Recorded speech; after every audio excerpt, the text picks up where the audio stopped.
रघु एक दिन बेहद मायूस होकर घर आया। अपने पति को इतना मायूस देख राधा पूछी, क्या हुआ जी, आज आप इतना परेशान क्यों हैं? सब खैरियत तो है? पति ने कहा, मुझे अभी भी यकीन नहीं हो रहा। मैं शाम को सिगरेट पीने के लिए ऑफिस से बाहर आया और कुछ ही क्षण में हमारी बिल्डिंग बस गिर गई। सब जाने पहचाने लोग या तो गंभीर हालत में हैं या तो मारे गए। पत्नी ऊपर देख अपने दोनों हाथों को जोड़कर प्रभु का धन्यवाद करते हुए कही, प्रभु आपका बहुत बहुत धन्यवाद कि आपने रघु को इतनी बड़ी आपत्ति से बिना एक खरोच के बचा लिया।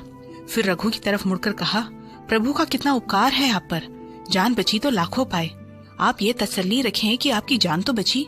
चलिए आप हाथ मुंह धो लें और कुछ खा पीकर विश्राम कर लीजिए। जब रघु खाना खा रहा था तो न्यूज चैनल लगाकर आज की घटना का विवरण सुन रहा था कि समाचार वाचक ने घोषणा किया, कंपनी की मैनेजमेंट ने इस घटना से पीड़ित हुए हर कर्मचारी या उनके परिवार को 5 लाख का मुआवजा और घर के किसी एक सदस्य को नौकरी देने का निर्णय किया है। यह सुनकर राधा के हाथ में रखी दाल की कटोरी गिरी और अपने पति की ओर क्रोधित होकर कही, मुझे पता था कि आपकी इस सिगरेट की लत के कारण एक दिन हमारा नुकसान जरूर होगा। अब 5 लाख रुपए हाथ से छूट गए ना। हम एक ऐसे समय में जी रहे हैं जहाँ जीवन के मूल्य से ज्यादा पैसों का राज है।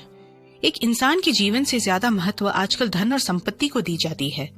प्रभु परमेश्वर भी कहते हैं कि कोई मनुष्य 2 स्वामियों की सेवा नहीं कर सकता, क्योंकि वह एक से बैर और दूसरे से प्रेम करेगा, या एक से मिला रहेगा और दूसरे को तुच्छ मानेगा। तुम परमेश्वर और धन दोनों की सेवा नहीं कर सकते। प्रभु परमेश्वर और उनके सुसमाचार में शामिल उपदेशों को चुनिए और किसी भी प्रकार के लोभ या भौतिकवादी सुख आपकी सुख शांति को छीन ना पाएगा। आपका क्या मानना है?